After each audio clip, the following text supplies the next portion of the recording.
Bonjour, bienvenue sur le plateau de Bâti Journal TV. Nous sommes à Nancy, Forum Bois Construction. Et avec mes trois invités, nous allons parler de cadre de vie avec le bois évidemment.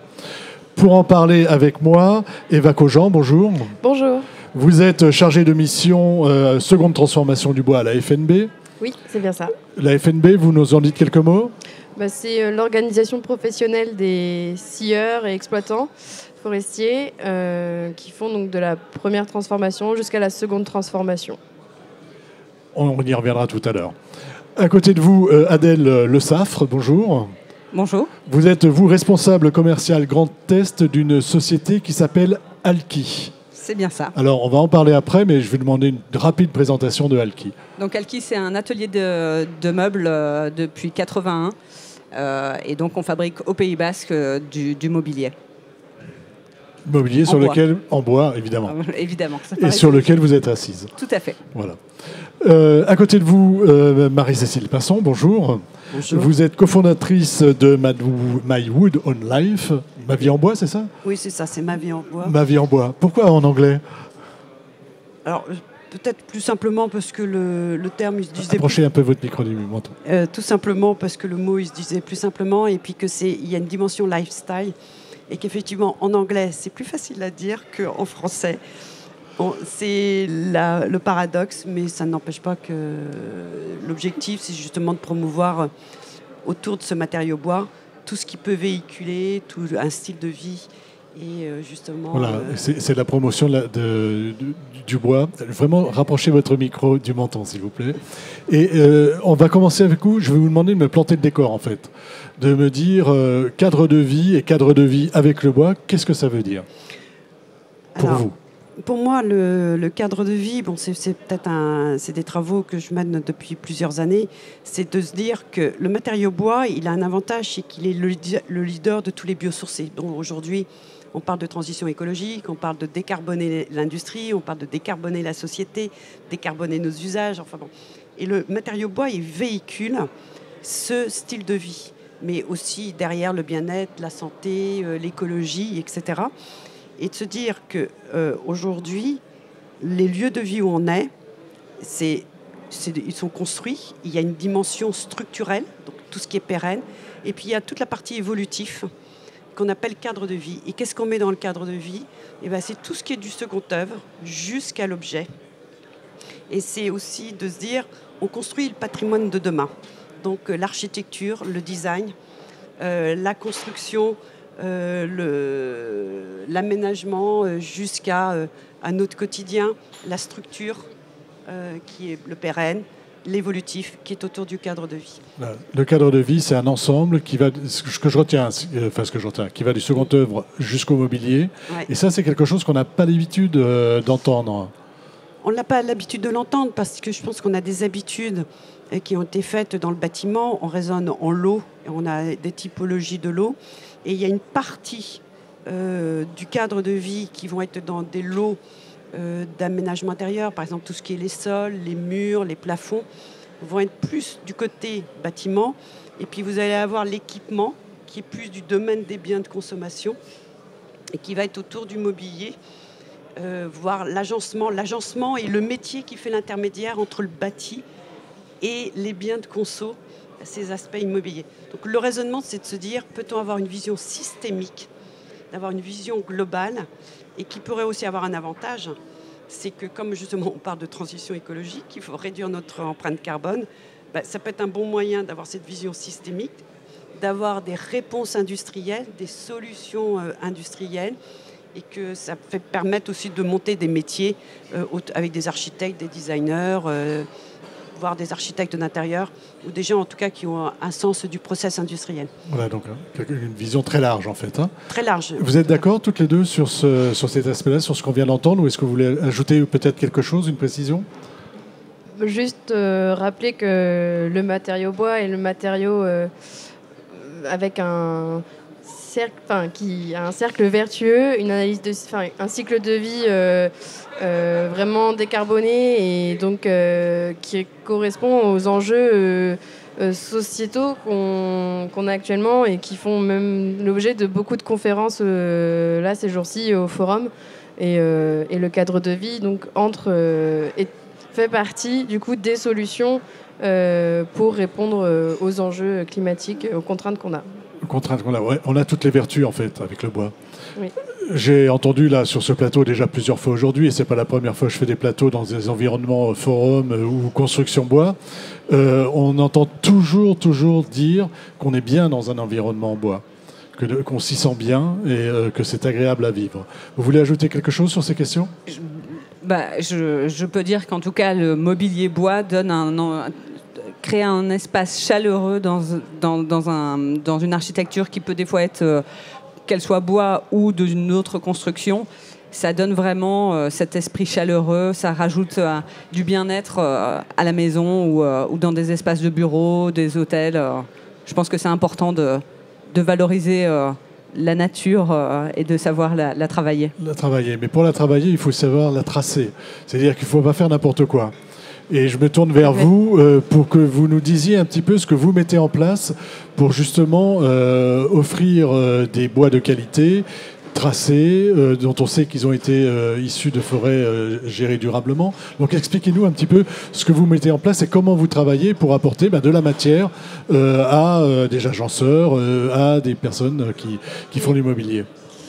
Eh bien, je trouve qu'Adèle a souligné un point important, c'est que en ayant du mobilier bois ou des produits bois dans notre cadre de vie, on fait entrer la nature, on fait entrer la forêt dans notre quotidien. Et donc nous, à la Fédération nationale du bois, on travaille pour accompagner et pour valoriser le travail des scieurs et exploitants forestiers qui récoltent cette ressource.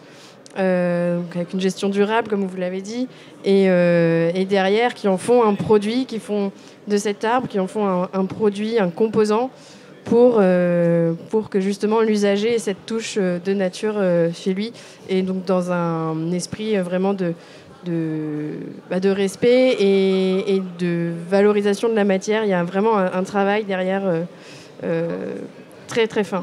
C'était un travail très fort de valorisation de la matière. Vous vouliez ajouter quelque chose ? Ouais, par rapport aux propos que tu disais, et puis finalement on a un petit peu notre trailer là derrière qui étaye ce propos du vivre dedans, du vivre dehors, justement de ce bien-être qui aujourd'hui peut être quantifié, parce qu'il y a des études qui se font justement pour valoriser ce matériau dans les univers, le cadre de vie aussi bien intérieur qu'extérieur.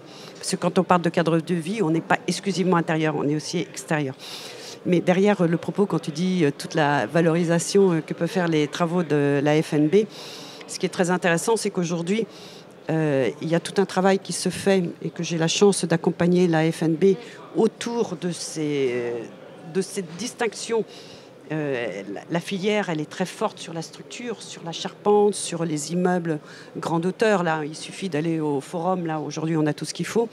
Il y a aussi ce champ du second œuvre jusqu'à l'objet, de l'usager vers la forêt, de ce catalogue, de la constitution d'un catalogue des produits bois de France, qui vivre dedans, vivre dehors, qui se met en place et qui va justement intégrer de la cloison, le parquet, les murs, les sols, les fenêtres, les portes, le bardage, la terrasse, etc. Allez-y sur ce catalogue et sur ce travail qui est fait en fait. Voilà, un mot sur le catalogue. C'est donc un projet qui est en cours avec Marie-Cécile. Donc c'est de présenter l'offre produit correspondant au cadre de vie, l'offre produit des scieurs. Donc vraiment, on parle de composants. On a remonté cette chaîne de valeur en partant de l'usager jusqu'à la forêt. Et comment est-ce qu'on fait quand on choisit son produit fini, quel matériau, quel composant, quel produit est-ce qu'on utilise, et donc voilà, on a clarifié, on a donné des définitions, apporté de la pédagogie. C'est vraiment l'objectif du catalogue, apporter de la pédagogie pour les utilisateurs, pour les menuisiers. Les utilisateurs, c'est les menuisiers dans ce cas-là. Usagers, utilisateurs plutôt usagers, le consommateur final, voilà. Est-ce que vous pouvez me donner un exemple d'un composant et essayer de nous donner sa chaîne en fait? Par exemple, pour un produit, je vais prendre la menuiserie, qui est un produit fini, assemblé. Eh bien, pour faire une menuiserie, il faut avoir un carrelet. Et donc, ce carrelet fait partie des composants que le scieur industriel fabrique et donc valorise, qui est valorisé dans le qui est valorisé ensuite dans le produit fini. C'est ce que vous faites avec vos meubles. Exactement. Ouais. Alors, on va partir un petit peu sur ces meubles. Déjà, je voulais vous remercier parce que grâce à vous, nous avons un très beau plateau. J'en suis ravie. Très agréable et franchement, tout le monde est bien installé, donc, ce qui n'a pas toujours été le cas. Donc, on est très bien. Maintenant, sur vos besoins à vous, en tant que fabricant, ce que vous venez d'entendre, qu'est-ce que vous recherchez alors je sais que vous n'aimez pas trop parler de vos besoins, mais il y a un moment donné, il faut en parler un petit peu quand même. Est-ce que vous avez besoin de ce type d'outils, vous, pour travailler ? Bien sûr, on a besoin absolument des scieries pour nous fournir du bois et des formats différents, parce qu'on achète le format le plus proche de ce que va devenir le produit fini. Donc on a forcément besoin d'être approvisionné et d'avoir quelque chose, une traçabilité sur le produit et d'avoir un produit vraiment au plus proche du format. Donc on achète des carrelets déjà au plus proche de ce... ouais. Voilà, le carrelet pour vous c'est important, il y a d'autres... Oui. Après on a du bois courbé, on a différents produits, on travaille les plateaux, les choses comme ça. Donc, ouais. Qu'est-ce qui est important pour vous quand vous allez chercher la matière qui va vous permettre de faire vos meubles ? Qu'il y ait une traçabilité, ça c'est hyper important pour nous, que ce soit du bois français. Donc nous, chez Alki, on n'utilise que du chêne. Donc on cherche du chêne français, du chêne qui vient de forêt PEFC, parce qu'on sait très bien que la ressource doit être préservée pour les générations futures, parce que Alki, c'est un projet... qui existe depuis déjà plus de 40 ans. Donc, parce qu'on a pris un peu à l'envers. Et il fallait rebondir sur ce qui venait d'être dit. Mais voilà, donc il faut que pour les générations futures, on puisse continuer à faire du mobilier avec du chêne. Donc le chêne qu'on utilise a à peu près 200 ans, donc on a un profond respect pour la matière qu'on utilise. Alki, c'est quoi alors ? C'est qui ? C'est un atelier d'ébénisterie, donc on est 40 salariés, mais aussi associés, parce que Alki est une coopérative. Donc on a le savoir-faire du bois, donc on fait vraiment de la chaise, de la table, des rangements, des choses comme ça, à partir de bois. Vous n'êtes pas chez le particulier, hein, vous êtes plutôt dans le... Vous êtes aussi chez le particulier ? Oui, on est aussi chez le particulier. J'avais compris, oui. Le gros aujourd'hui de notre métier est plutôt orienté professionnel, bureau, hôtellerie, marché public, mais on travaille aussi avec le particulier. Quand on travaille du meuble, du mobilier comme celui-ci, il y a un aspect design. Tout à fait. Parlez-nous de cet aspect design, de la manière dont vous le travaillez chez vous, mais aussi de comment le bois que vous avez, que vous utilisez, peut vous aider dans ce travail du design. Alors, donc, nous, on est à la fois fabricant et éditeur de meubles. Donc on travaille avec Jean-Louis Ratsoki, qui est notre directeur artistique, mais on travaille également avec d'autres designers, notamment Samuel Akoshe-Berry, Patrick Norgay, Formos With Love, qui sont des designers qui travaillent pour nous sur des produits et qui nous permettent d'avoir des produits différenciants de la concurrence, en plus de notre savoir-faire et de nos valeurs qui sont importantes pour nous. Juste, j'ai encore une question et j'arrive. Sur ces designers, vous leur imposez le bois ? Est-ce que vous ne travaillez que le bois ou est-ce que vous travaillez d'autres matières ? Et est-ce que vous leur dites, voilà, nous, ce qu'on veut, c'est travailler avec du bois et du bois français, du chêne Il faut quand même qu'il y ait une composante de bois dans nos travaux, parce que c'est quand même l'ADN Alki, le bois, donc il y a toujours un peu de bois, mais après on travaille aussi le métal, on a d'autres savoir-faire, mais il faut quand même un peu de bois quand même. Il faut quand même un peu de bois. C'est important. C'est important. Vous vouliez rebondir un petit peu sur ce que vient de nous dire Adèle. Oui, tout à fait. Justement, Adèle parle justement de tout ce travail qui a été fait avec un directeur artistique, Jean-Louis Ratsoki, mais Alki, que je connais vraiment depuis très longtemps. J'ai vu cette évolution de cette entreprise. En 2008, où il y a eu la crise qui a été violente pour l'industrie de l'ameublement, a fait un virage stratégique très important a dit le tradi, ça va se casser la figure. Et il a pris volontairement ce marché de fabrique. Il a changé de business model. Il est devenu fabricant-éditeur. Il a travaillé la valeur ajoutée avec des designers sur les savoir-faire, sur la dimension locale. Et toute cette industrie que l'on a autour de nous, dont la construction s'est complètement appropriée, justement, la ressource locale, l'économie circulaire, le biosourcé, on pourrait dire qu'Alki a fait cette mutation-là dans les années 2008. Et on peut dire aujourd'hui, c'est extrêmement porteur, parce que je ne dirais pas trop le chiffre d'affaires, mais c'est une croissance faramineuse. Donc j'ai envie de dire, si on va remonter avec tout ce travail qu'on fait avec la FNB, par rapport aux sieurs, moi le message que j'ai envie de dire du travail de valeur ajoutée qu'on veut faire entre l'attente de l'usager et cette industrie de transformation, aller justement vers de la valeur ajoutée, travailler avec les designers, les architectes et créer des produits innovants, tant industriellement, tant techniquement, tant en énergie, sur toutes les problématiques de transition écologique, c'est porteur. Et c'est un bon moyen d'assurer la réindustrialisation en France.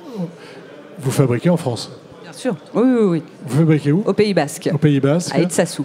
Voilà, donc avec un atelier, tout ce qu'il y a de plus, j'imagine. Voilà, c'est pas très original. Pas très original, un atelier. Non, mais c'est important de dire aussi qu'il y a un outil qui fonctionne bien et qui vous fait faire ce qu'on voit ici. Oui, d'ailleurs, notamment, on a une nouvelle usine qui va sortir de terre. Là, on commence à peine. On espère rentrer à partir d'août 2023 dans cette nouvelle usine parce que le développement de l'entreprise nous demande de grandir et ça nous permettra aussi d'avoir un bâtiment qui nous permettra d'être autonome en énergie. Enfin voilà, il y a beaucoup de... Un bâtiment en bois, bien sûr. Un petit peu. Pas forcément tout. J'en reviens sur les composants et sur le besoin. J'aimerais que vous m'expliquiez vraiment ce dont vous avez besoin et comment vous y répondez. Donc, vous avez besoin de quoi comment vous y répondez? Comment les scieurs que vous représentez, évidemment, y répondent? C'est quoi? C'est des produits normés? C'est des produits... expliquez-moi, en fait. Vous me demandez vos besoins. Je sais que vous n'aimez pas, mais je reviens à ça parce que c'est important. Mais simplement, de quoi avez-vous... je cherche un autre mot, besoin, mais je ne trouve pas. De quoi avez-vous besoin pour bien travailler quand on parle de bois? Alors, on a besoin d'un bois qui avec le moins de nœuds possible.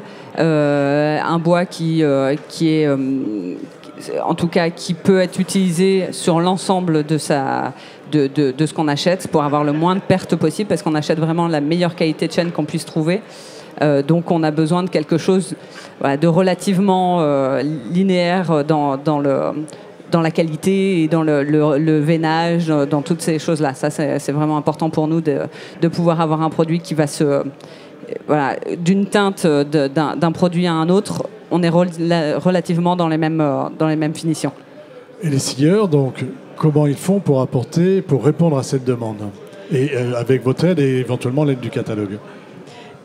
Eh bien, ils présentent des produits standardisés sur lesquels les fabricants, les agenceurs peuvent s'appuyer et puis du coup, derrière, leur apporter tout ce qu'il faut pour pouvoir créer leurs produits.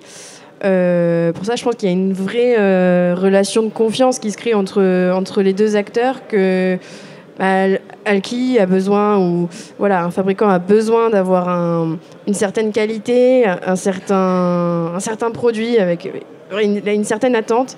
Et donc le scieur, lui, fait le tri dans ses bois et sélectionne la bonne qualité, les bons produits. Il fabrique les bons produits, les bons composants. Et il répond du coup au mieux à la demande. Donc il y a vraiment une relation, un échange, une confiance. On est sur un matériau qui crée de la passion et voilà, il y a un partage entre les deux. Avec la série sur laquelle nous travaillons en France, on a un vrai partenariat, c'est-à-dire qu'on est capable de donner des quantités, des estimatifs pour pouvoir au mieux répondre à nos besoins et anticiper notre production. Ça, c'est important aussi d'avoir un peu de visibilité. Bien sûr. Oui, Et donc, pour le travail, skieur, justement. vous travaillez avec une seule série ou avec plusieurs? On travaille avec Provo sur la France. D'accord. Le catalogue, il est déjà disponible ou il sera bientôt disponible? Non, il est en cours de réalisation, de rédaction et on avance dessus. Il sera bientôt disponible pour juin de cette année au Carrefour du Bois. On le présentera. Donc vous, voilà, vous viendrez me le montrer ici alors, hein, puisque nous y serons aussi. Oui. Voilà. Un dernier mot à toutes les trois, une petite conclusion sur cette notion de cadre de vie et de cadre de vie en bois. Qu'est-ce que vous voulez ajouter qu'on n'aurait pas dit? Qui est-ce qui commence? Je vais parler pour la FNB.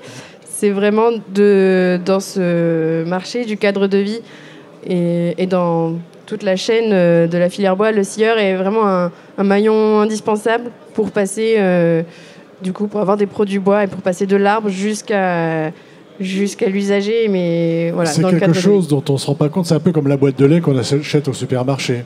C'est-à-dire qu'à un moment donné, il y a une vache quelque part, et là, avant, il y a un... Non, mais je prends cette image-là parce que ça vient de me frapper. Il y a un arbre quelque part qu'on a transformé pour pouvoir avoir ces meubles. C'est exactement la même traçabilité qu'on met en fait dans tous les produits agricoles, en fait. Et ça, il faut le faire comprendre. On cherche à avoir une origine et une traçabilité. On reviendrait là-dessus. Allez-y Adèle, une petite conclusion. Oui, pour nous, c'est aussi important de valoriser donc la nature et donc dans notre mobilier, vous ressentez encore la nature, même si le produit a été travaillé, même si on est loin de la grume entière dans la forêt. Il y a vraiment, on a encore ce sentiment d'être dans la nature, ce produit. Mais on a besoin de savoir d'où vient ce bois aussi. Oui. Parce que il y a, et ce sera, je vais vous demander de conclure un petit peu là-dessus, il y a un problème d'acceptabilité aujourd'hui, hein, de la coupe en forêt, c'est pas si simple que ça. Tout le monde a envie d'avoir des meubles en bois, un environnement en bois, mais on entend aussi dire, non, on va pas les couper du bois. Donc comment on règle c'est par une meilleure connaissance de la forêt, tout simplement? Je pense que la problématique de l'acceptabilité, elle est à tous les niveaux de la chaîne de valeur. C'est-à-dire que vous avez au niveau de la forêt, il y a au niveau des scieurs, il y a ensuite ceux qui transforment, après il y a ceux qui distribuent et ceux qui utilisent.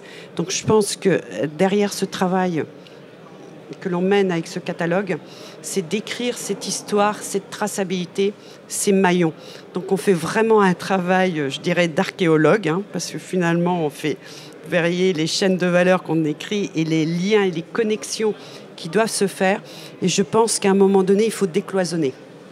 C'est-à-dire que les uns et les autres doivent se parler. Donc le fabricant de fenêtres, de portes ou de parquets, ou celui qui fait les cloisons, et certains qui sont ici présents, doivent parler justement avec les scieurs.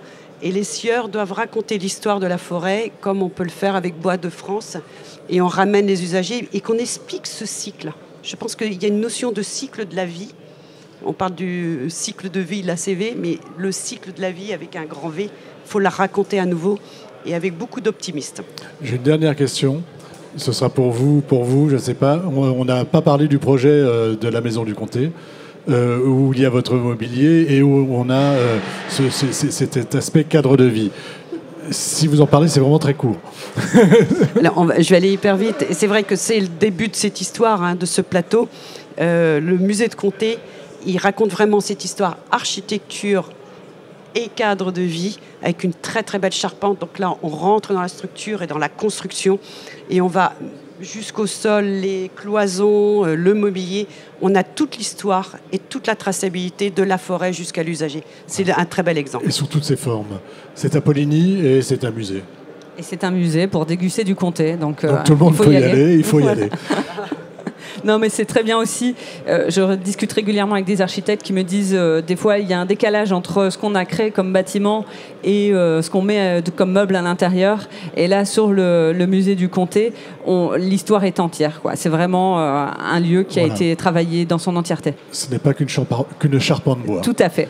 Merci beaucoup d'être venu sur le plateau de Bâti Journal donc, pour nous parler de cadre de vie et de cadre de vie en bois. Une émission à retrouver sur notre site internet Bâti Journal TV et sur les sites de nos partenaires que sont le Forum Bois Construction et France Bois Forêt. Merci à vous d'être venus jusque-là pour nous parler de cadre de vie. Merci. Merci.